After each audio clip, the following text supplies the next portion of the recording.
vamos a platicar de este tema con el internacionalista, especialista en América Latina, una de las voces que hay que seguir para entender mejor estos temas. Hernán Gómez, ¿cómo estás, querido Hernán? Mario, buenos días. Muy buen día, gracias por estar aquí con nosotros. Gracias a ti. Está movidita la región. Si te parece, empezamos por esto de Venezuela, en donde pues señales muy raras. Hace unos días hablábamos de lo que parecía, decía la oposición, un autogolpe para tumbar al Congreso y dejarle al presidente Maduro toda la cancha.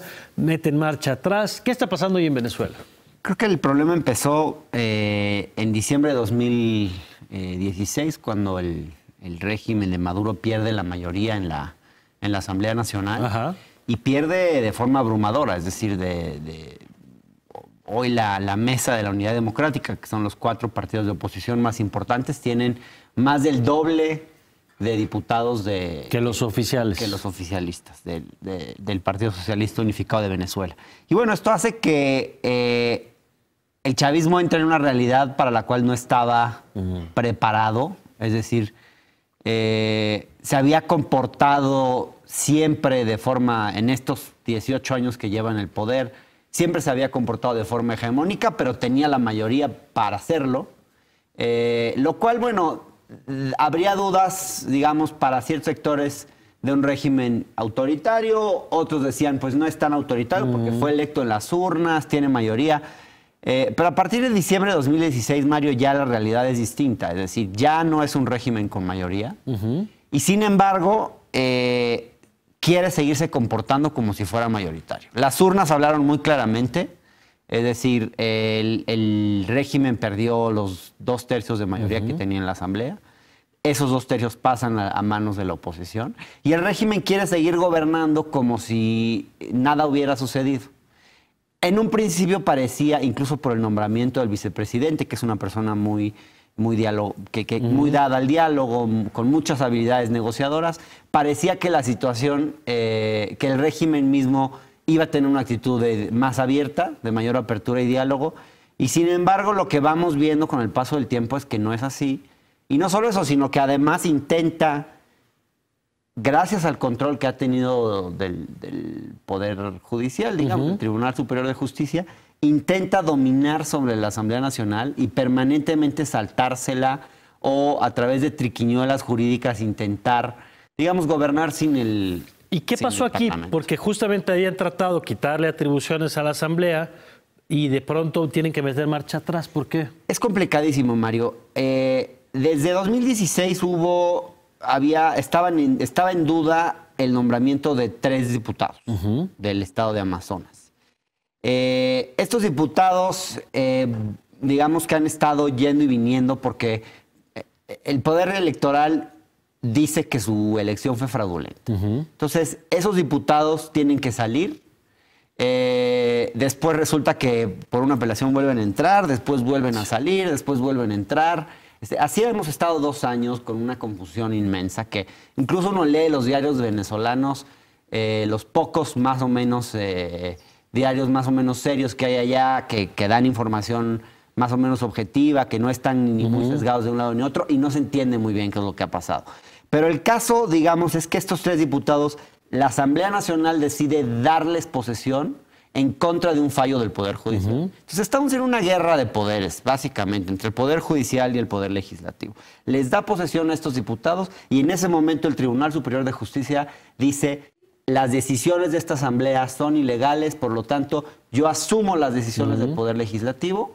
Y no desaparece el Poder Legislativo, eso hay que decirlo. Es decir, en ese sentido no es un golpe de Estado tradicional, pues, porque no se está desapareciendo los poderes electos, simplemente se los pone algo así como en hold hasta que legalicen su situación. Y mientras nosotros asumimos esa función. Pero ya había venido pasando, Mario, ya había venido desde el año pasado que el Poder Judicial empieza a tomar atribuciones del Poder Legislativo. Por ejemplo, el presupuesto del año pasado se discutió en el Poder Judicial. y otras decisiones. Que eso, por supuesto, es completamente atípico. Totalmente. Ahora, se le han garantizado, por ejemplo, decisiones, poderes extraordinarios al presidente para gobernar, es decir, todo con tal de saltarse a la... Ahora, la pregunta, Hernán, hemos visto que en este periodo que nos dices también la crisis económica se ha agudizado, la crisis social parece que se ha agudizado, por lo que alcanzamos a ver. El contexto internacional se ha endurecido, ya está México, que México para que condene, este gobierno, para que condene algo es complicado porque no suele meterse en otros temas, ya está México condena, la OEA está condenando. ¿Qué salida ves de corto plazo para la crisis venezolana? Bueno, la OEA, el problema es que no ha logrado los 18 votos necesarios que necesitaría para aplicar la Carta Democrática. ¿Qué significa que es una tarjeta roja? Una tarjeta roja que sería potente, digamos, que solo se ha aplicado 2 veces en la historia. Una vez fue con Cuba, cuando se expulsó a Cuba de la OEA, y la segunda vez fue con Honduras, cuando la destitución de Zelaya. Esta sería una tercera ocasión. No ha sido algo común, pero puede suceder. Sí, claramente, digo, lo que vemos es que la reacción internacional esta vez ha sido muy fuerte porque se están ya pasando de los límites, y por eso el mismo gobierno pues echó para atrás, bueno, no el gobierno, el Poder Judicial, pero pues hasta un bebé sabría que ahí hay instrucción, hay mano de Maduro, echó para atrás esa decisión de destituir al legislativo de sus poderes. ¿Cuándo habría elecciones que podría ser una salida a esto? Diciembre de 2018, que es el momento en el que va a haber elecciones en Venezuela, y lo que se antoja más probable es que el chavismo pierda la presidencia. Lo que pasa es que la oposición viene queriendo sacarlo desde antes, a través de un referéndum revocatorio. El gobierno lo que ha hecho, bueno, la autoridad electoral controlada por el gobierno, lo que ha hecho es darle maniobras dilatorias para que este referéndum no se pueda hacer. Si se lograra hacer en este momento, de acuerdo a la Constitución, ya no se elegiría un nuevo presidente como quería la oposición. Por eso la presión el año pasado. Claro. Ya los tiempos constitucionales... Ya sería alguien que termine el periodo. Sería el vicepresidente de Maduro. Entonces tampoco cambiaría mucho las cosas para la oposición. Entonces por eso es que ya la oposición se ha endurecido. Ahora quiere que revocar destituir a los 7 magistrados que votaron por esta decisión, y el propio Almagro está llamando a elecciones, lo cual no tiene mucha lógica porque en la Constitución venezolana unas elecciones ahorita no tendrían razón de ser. Ya. Oye, bueno, vamos a ver qué pasa en ese caso, pero aprovechando que te tenemos aquí y que ayer hubo elecciones en Ecuador, hubo confusión en algún momento porque los dos, había encuestas de salida que decían que los dos habían ganado, era la segunda vuelta, y al parecer, con los datos ya oficiales, gana el candidato, es Lenín Moreno, si no me equivoco,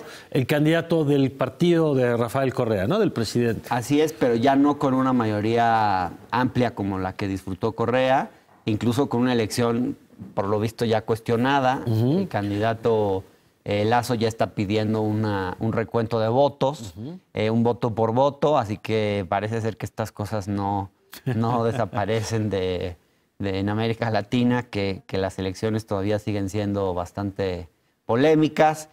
Vamos a ver, sucede que fue un margen muy, muy reducido, y entonces la oposición ahora pues está aprovechando quizás esta circunstancia para... No lo sabemos. Bueno, pues está movidita la región. Ojalá podamos seguir platicando muy pronto de lo que pasa en Brasil, de lo que pasa en otros países de la zona.